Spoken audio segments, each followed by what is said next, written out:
Many years ago, the Lord said to me, don't treat a father like a friend. I was thinking at that period of my life about some things, and it made me understand that the way you honor people will determine the grace you can get from people. One person can pray the same way from two people, for two people at the same time, yet the two people can draw different things from him. Where you are standing is holy ground.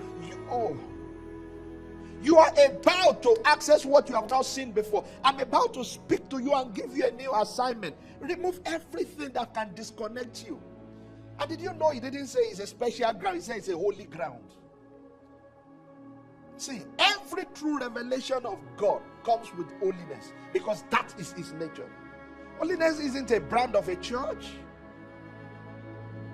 Every revelation that you have or you listen to from your whoever you listen to, that makes you bold to commit sin, that makes you courageous to defy God, that isn't a revelation. It's going to destroy you, because where you are standing is holy ground.